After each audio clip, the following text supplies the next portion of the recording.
Welcome back to Movies TV Mad. You can follow me on Twitter at Movies TV Mad. Smash the like button if you love me. Subscribe if you're new. Please have your say. It's okay to disagree with me. It's okay with me to disagree with you if we do it in a constructive fashion. We're intelligent adults here. Well, most of us are. So it's okay to disagree. It would be a very, very boring world if we always agreed with each other. That's what the beauty of social media is. That's the beauty of YouTube and having a YouTube channel. This is for you and me to talk about the stuff that we love. So a very, very warm welcome to Friday's edition of the DC Universe Daily. On today's show, I want to ask the question, will Ezra Miller take part in the Flash movie press tour? It's a question we've been wondering and asking to ourselves for a very long time, but we're getting very, very close to that moment. We're in mid-April now.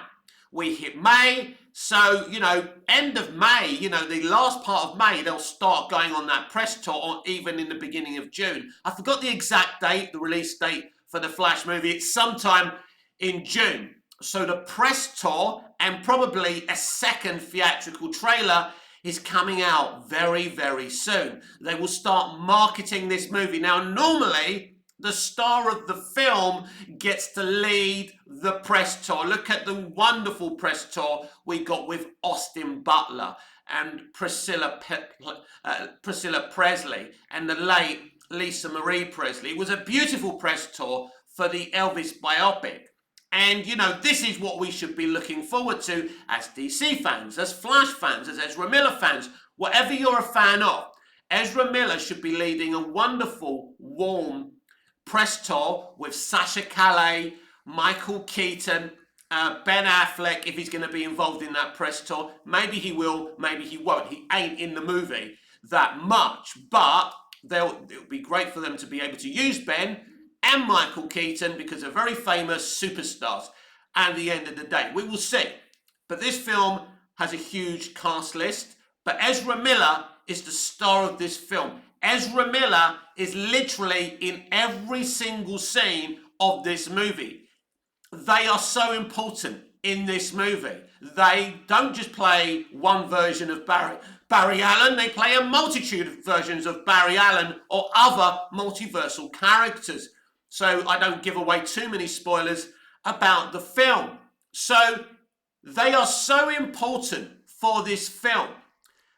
But we don't want to go into why Ezra is a controversial figure and why he may not lead the press tour or even be part of the press tour. But the point being, it's a valid question. As fans, we want to know this because, fans are interested in how companies are run. They own the DC IP. We love DC. So we have a right to know. Sooner or later, we're going to find out whether they're going to hide Ezra from this movie or they're going to use him in this press tour. Now, I don't know what they're going to do. I have no inside track on what's going to happen here. If it was me, Ezra, would absolutely be leading this press tour. There'll be no question about that. Why? Because the moment of his controversies have passed. Whether you want to forgive him or them, I knew I'd get it wrong, whether you want to forgive them or not, it doesn't really matter because at the end of the day, they have done what they've done. They have been punished legally by a couple of the things that they've done, and the other stuff can't be proven anyway. We do live in an unjust world. But ultimately, that controversy has gone, and you have to ask yourself how deeply you care about what Ezra's done and what Ezra's accused of. Are you a movie fan? Are you a sheriff? What do you care about the most? If I sat here trying to, punish every single Hollywood director, producer, celebrity for the bad, immoral shit they do, I wouldn't get a day off and I'd never get to watch any movies, write my plays, even go to the fucking toilet and even have a shave in the late afternoon. So at the end of the day, I'm not here to police people and say, you're bad, you're good, you're bad, you've got to be punished, right? It's happened. It's done. I don't approve of their conduct, but there you go. That's showbiz, everyone. That's capitalism, everyone. This is how the world turns at the end of the day. So if I was in charge of this situation, Ezra would absolutely be involved in the press tour. They have to be. They have to be involved in this press tour. There's no question about it. They are the star of this film. Ezra Miller is a terrific actor. Some people believe that they're not a great actor. I think Ezra Miller is a great actor. And they proved this, in his performances in the Fantastic Beasts movies.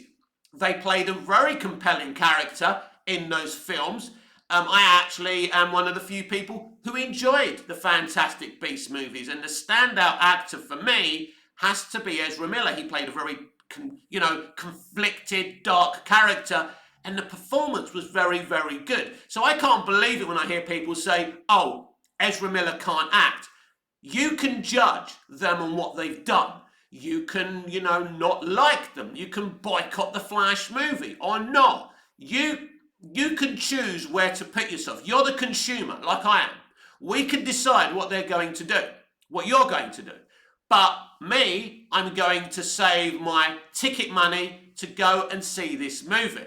Now, I know a lot about this movie. I've seen a test screening of this movie, but a test screening isn't the proper movie. It isn't the theatrical release, as I keep on trying to remind people. So I don't know what I'm going to get when I go to the cinema. I'm a movie fan. I love great entertainment. I'm looking forward to this film. Now, we've seen the desperate measures they've taken to try and create an environment that this film is going to be one of the biggest blockbusters of all time.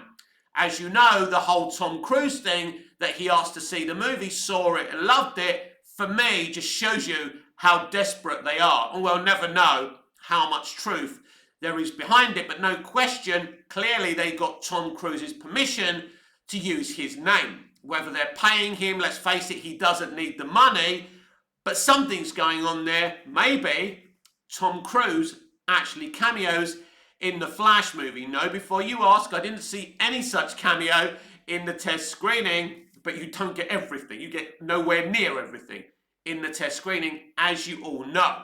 Is it a possibility? Of course.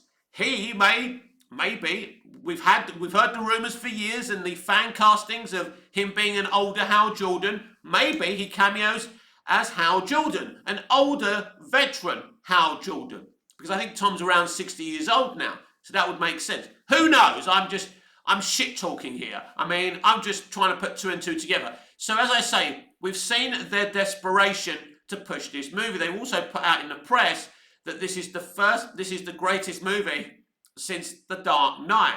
So this is all very funny stuff, but we're coming to the time when the movie is going to be released. It's like what I say about James Gunn. He can hype comic book panels as much as he wants, but eventually he has to make Superman Legacy, and Superman Legacy literally has to be the best Superman film and the best comic book movie of all time, or he's going to get rinsed by the public on social media, and he's going to be fired by Zaslav. Make no mistake, no matter what plans he has, no matter who he casts, Superman Legacy literally has to be the best thing ever, or he's out. End of story, no debate. There's no point agreeing or disagreeing about that. Zaslav has a zero tolerance policy on failure. That's why Henry Cavill and The Rock are out, because the Black Adam movie didn't work out. Simple as that. This is a desperate, greedy CEO who's making shitty decisions, by the way, as we saw from the rebranding of HBO Max, or should I say Max. But, this is a very desperate company. But they cannot market this movie without Ezra Miller. That is my opinion. Let me know in the comments below. If you're watching the premiere, comment now. And if you watch this afterwards, comment now, and I'll check this video out later for new comments, and I'll try and get back to you as much as I can and give you my view. But you already know my view. You have to use Ezra Miller. The people are saying just use Michael Keaton. You do realise that Michael's in his mid-70s, maybe, late 70s, maybe even 80. I'm not sure. Maybe 76, 77, maybe even 78. Now, I'm not 78, I'm 50 years old, and I wake up with a bad back, bad head, dry lips. Who knows how that geezer feels when he wakes up in the morning, right? So you can't expect him to tour around all these countries on his own. Now, he plays a big role in this movie. He's in this movie a lot. Basically, he's in the second phase of the movie once Barry creates the Flashpoint timeline. He's in it a lot. He's literally a co-star in this movie. So you would expect him to be part of the press tour, but you can't expect him to lead it. Again, a man who's nearly 80 doing all that talking. I mean, I'm worn out after I finish talking for half an hour because sometimes I do these videos straight. I don't even press pause, and it's really tiring. At 50, imagine being Michael Keaton. I've got so many friends who go on press tours, and they enjoy it, they love it, but it's draining, it's tiring. Because the most difficult thing about press tours is not that you have to get the plane to here and the plane to there. It's that you have to have that energy every time. The studio demands it. It's understandable. You're trying to sell a product. So my friends who go to it always say to me, Mick, you are so lucky. And I'm thinking, wait, you're famous and I'm a wannabe and I'm lucky? I'd love to be in your position. And they go, no, you don't want to do this shit. It's so difficult. Go, yeah, poor you. You know what I'm like, mocking the famous and the elite. But it's true. It's very hard work. So you can't expect Michael Keaton to be able, a nearly 80-year-old man or however old he is, to do it. I mean, he looks a really fit dude, and I'm not trying to be ageist, but it's not his movie. This is Ezra Miller's movie. The people who have to lead this movie are Andy Muschietti, the director. Christina Hodson has to do a lot of talking as well. She wrote the movie, and the producer, who is the sister of the director, Andy Muschietti. Those are the people we're definitely going to be hearing from. And normally you would hear these people going, we thought Ezra was brilliant. They performed this movie brilliantly. And I'm going to be giving Ezra Miller a lot of plaudits. I don't want people to be upset by that. I don't want you to start thinking, I tolerate some of the things he's accused of doing and what he's been prosecuted for doing. It's not about that. We can segregate two things, because having seen a test screening of this film, I can attest to this guy's great performance. And it couldn't have been easy. The people, I'm not a journalist, but as someone who's got a YouTube channel and likes to do their research, during the controversies of Ezra Miller, I asked a lot of people, a lot of my friends, insiders, who have mixed with Ezra, who have worked with Ezra, and I said, all this stuff you're hearing, is this the Ezra that you know? And every single person I asked said, Mick, this is not the Ezra Miller that we know. Ezra Miller is a lovely, fun, energetic, yes, sometimes they've got too much energy on the set and stuff. They're very excitable, but ultimately the Ezra, the people that I spoke to encountered, said just a very, very nice person, will do anything for anyone, very friendly, and directors loved them. So, that's the impression I got about Ezra. So what happened? Why did we get this out of character behavior from Ezra for 2 or 3 years? Well, I think the people I spoke to were very, very adamant about this, that there is mental health issues there with Ezra, no question. But also what they said to me was the mental health issues weren't helped from working back to back on Fantastic Beasts 3, I think it was, and the Flash movie back to back. As I said, he's literally in every single scene. Now that's difficult because that means Ezra didn't just work on the scenes you see in the film. That means all the stuff that didn't make the picture and all the takes, Ezra would have been part of that, as you obviously know. You don't need me to tell you that. So it would have been a very mentally draining kind of couple of movies for Ezra Miller. And what I was told is this really didn't help Ezra's mental health, and I think this was a part of that. So I understand that. I myself have mental health issues. I've had mental health behavioral issues since I was a small boy. When my mum used to tell me off, I used to rip the leaves of her plants to get revenge on her. So I had a lot of issues. Now, I also had learning difficulties as a young man. So listen, I know what it's like to be a little bit unstable mentally. I absolutely have controlled that using different elements, breathing exercises, focusing on my mind, going to quiet places, meditating, and that's how I've controlled my mental health issues. So I totally have sympathy with Ezra Miller. But some of the things that they're accused of doing are not great. But as I say, there's a lot of those things that I can't prove and you can't prove. And in the end, we have to be movie fans. We have to decide, do we want to see this movie or don't we? If you don't want to see the movie, don't see the movie. If you want to see the movie, go and see the movie. As I say, I'm a DC fan. I'm a fan of films and television. So I'm going to go there so I know what I'm talking about. If I love it, I've said this before, I tell you I love it.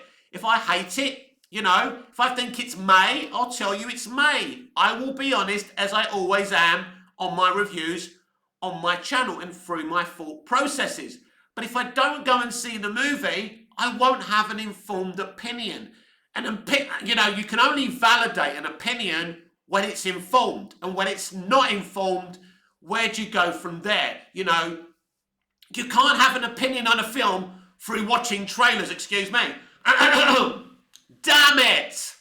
But yeah, I hate this throat. I really hate this throat anyway. Yeah, so I can't have an informed opinion on a movie unless I see it. Yes, I've seen the test screening, but that's still an uninformed opinion because it isn't the proper movie that is the director's vision. That will be up on the big screen when it's all been cut and VFX and post-production's all been done. That's the film I have to judge at the end of the day. And I can't judge anything else. So I have to be clear about that. I have to have the information. And if I don't have that information, I don't have an informed opinion. And this is what happens on the internet a lot. A lot of people speaking on movie Twitter don't actually go to movies. And that's the problem. And so if I watch the movie properly and I have an informed opinion, then I can say, right, I saw the movie, this is what I think.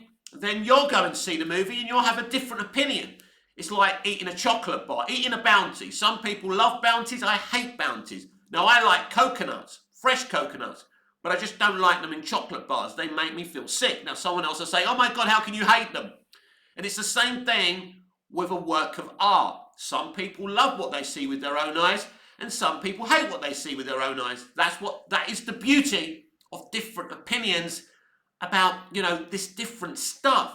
And so it's important to be informed. So ultimately, how do we answer this question if Ezra Miller will be involved in this press tour? I'm going to say yes, because he has to be. I will be very, very disappointed if Ezra is not involved in this press tour. Ezra needs to take the credit for what he's done in this movie, because Ezra has done so much with this movie. And if it's successful, he absolutely, I'm sure, will continue to play Barry Allen in The Flash. If it's a flop, then, Ezra won't be involved anymore. Same with Zachary Levi, same with The Rock, same thing. Same with Blue Beetle. It's whether these movies make money or not. Now, the odds always were with these movies being released, these final movies from the DCEU, that probably most of them, if not all of them, were going to fail. Now, the Flash movie seems to be a movie that kind of rocks a lot of people's, rings a lot of people's bells because of the cameos, because of the Easter eggs, because of Michael Keaton. And so, despite the Ezra Miller controversy, this movie could have a chance. We really don't know, and we can't, damn, my throat is really bad, isn't it? We can't really judge it, because, and let me explain to you why we can't judge it. Because Shazam! Fury of the Gods had a lot of DC Twitter hype. Nobody went to see it. Black Adam had even more, DC Twitter hype. Nobody went to see it. So, at the end of the day, you can have all the noise on social media. We've discussed it before. We've seen the pictures of the empty theatres, you know, DC fans on Twitter, a full movie theatre, and DC fans in the movie theatre, an empty, you know, movie theatre. And it is a point because these DC movies are failing, but I don't think I blame DC fans for that. What I would say is, good for them. They don't want to go and see shit. Because if you support shit, what happens? You get more shit. So let's hope Ezra Miller is part of the press tour for the Flash movie. After all, it is his damn movie. I tell you why my throat's so bad all the time. Not only am I talking for long periods of time on my YouTube videos, but it's here outside. We get strong winds and we get all the dust from the Sahara Desert. We get the sands from the Sahara Desert. So that goes in my lungs, and that's why sometimes I get really croaky throats. There's nothing I can do about it, especially first thing in the morning. Really frustrating, and I hope it hasn't ruined your enjoyment if you do enjoy listening to me gasbagging of this video. So now I want to talk about Ben Affleck's The Batman movie. Now, this is another film I know all about. Unfortunately, this was never a film that was made. But Ben Affleck did a great promotional video where he actually shot, what's his name? Deathstroke, that's it. We actually saw a Deathstroke video. Do you remember that exciting Deathstroke video? We thought, fuck, we're actually going to get this movie. And so, you know, Joe Manganiello, I don't know, was Joe Manganiello actually in the costume? Or was it a stuntman? I guess we'll never know. But it was very exciting, and Ben Affleck posted on Twitter and showed it on Twitter and on his Instagram. What an exciting day. I'm such an anorak, I bet I can remember what day it was. I think it was a Tuesday. Somebody find out when that was launched and see if I'm right. I'm just guessing. I just thought Tuesday in my head. You're really weird. Rachel Zegler's right. I am a weirdo. Well, Rachel, even a broken clock is right twice a day, right? So, I do know a lot about the script of this movie. It was going to be an excellent movie. Ben was going to star as Bruce Wayne and Batman. He was going to write it. He was going to direct it. So, you know, a huge undertaking. Just imagine, just acting in one of these movies is hard work. But to be in control of this movie, it would have been difficult. But we went from Ben writing this movie to him being joined all of a sudden by Jeff Johns. So this was going to be all of a sudden going to be a co-written project. Then all of a sudden, basically, he announced, Ben Affleck, that he wasn't directing the movie anymore. So they tried to get Matt Reeves to direct this movie. Matt Reeves said, no, I want to do my own Batman. I'm not going to direct Ben's movie. I'm not going to direct Ben. It will end in tears. Ben will resent me. He goes, Ben's a good guy, but if I was him, I'd resent him. You know, so Matt Reeves, I don't know why Matt Reeves gets a lot of hate for this movie never happening. Matt Reeves didn't want this to happen. Matt Reeves just wanted to make his own Batman movie. Matt Reeves, the Batman, isn't the reason this movie never happened. So Matt Reeves said no in directing Ben Affleck's, you know, written script of the Batman movie. But this movie was going to be a big revenge thriller that's hinted upon, of course, in Zack Snyder's Justice League, where Lex Luthor tells Deathstroke the true identity of Batman, that it's Bruce Wayne. And so that's the whole thing. He finds out who he is. Obviously, Batman has done something to him in the past. He hates Batman, so he goes on this revenge mission and starts killing people close to him. So this was going to be a very epic, long movie. And I definitely think, yes, Jeremy Irons' Alfred was going to be brown bread, because I think Deadpool was going to kill him. And so that movie would have been brilliant. Now, I don't want to sit here and tell you, oh, it would have been better than the Batman, because I really like the Batman. But yes, all right, I'm going to say it. From what I've heard about the script and what people, you know, the people who were working inside of this movie have spilled a lot of beans about this movie. Yes, I think I would have enjoyed this movie more than I did the Batman. But let me be clear. I really like Matt Reeves. I like the Batman, right? Apart from the bit about white privilege, there was no need for that. But hey, we're in Hollywood. It's like when they put down capitalism. The entertainment industry works within capitalism. That's why they're there, to make money. That is capitalism. So they're such hypocrites, right? And I'm not necessarily the biggest fan of capitalism, but this is the world we live in, I'm afraid. And if you're part of that world and if you're making billions of dollars off the capitalist system, why are you putting it down? You should start working for free if you're that anti-capitalism. But anyway, I love the Batman movie. So would Ben Affleck ever want to make this movie? Give it another go? I think Ben Affleck, under the right circumstances, is desperate to make this movie.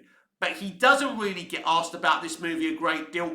The only time he ever talks about this movie is when he tells us that a friend of his, Matt Damon, we know it's Matt Damon, told him if he did this undertaking of writing and starring and directing in this movie, he would have gone back to drink. Very, very dangerous for Ben. So that was very important for his health and his physical health and mental health. So he couldn't do it at the time. And I understand that. But, you know, the advice was from Matt Damon, after what you went through with Justice League, I don't think you could survive this as well. So actually, it wasn't the fact that he was going to star, write and direct in the movie that was an actual problem. It was the interference he was going to get from Jeff Johns, because at one point Ben was working on this movie on his own, writing and directing it on his own. All of a sudden, Jeff Johns was helping with the script. And that's when they were trying to force him out. And maybe at the beginning they were just trying to get him to tone down his script so it could be a happy, clappy Batman movie. We know there's a Batgirl in Ben Affleck's The Batman movie, a proper Batgirl, written by Ben. Ben's a huge Batman fan, so you've got a talented actor, writer, director who's a Batman fan who understands this world. And let me be clear, Ben Affleck is one of the greatest versions of Batman and Bruce Wayne I've ever seen. He may even be the most flawless version of the character. Now, I absolutely love Christian Bale as Batman and Bruce Wayne, but Ben Affleck was great. He was, in a lot of ways, the comic book Batman and Bruce Wayne. In a lot of ways, this is a Batman who's had all his adventures.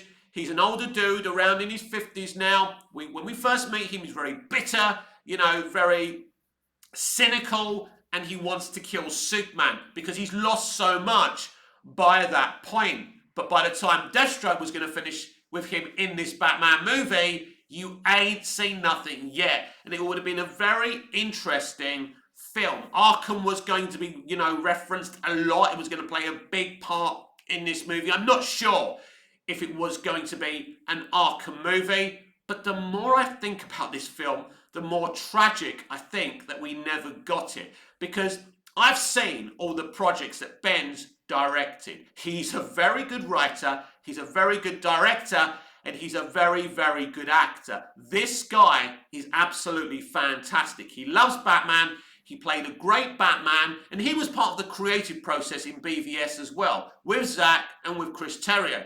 And all three of those lads did a great job. That rang my bell, that movie. That floated my boat. It was hardcore Batman in the 21st century. That's how Batman would have to be in the 21st century. And I love BVS, right? No matter what the general audience think, what this one or that one thinks, I love that film. So at the end of the day, it's something that even today, I would absolutely love. When I think about it, I just think, damn it, we missed out. As a DC and a huge Batman fan, I really want to see this film. So my opinion on this is, if Ben wants to do it, I want to see it. If Ben doesn't want to do it, then I'm fine and I won't keep on talking about it, but I don't know that Ben doesn't want to do it. Let me tell you why. Because Ben's never said, I don't want to make this movie. He said he wasn't Batman, then announced he was going to be in the Flash movie for 5 minutes, right? Anything's possible, but it's clear the circumstances have to be right. You know, once bitten, twice shy, and all of that at the end of the day.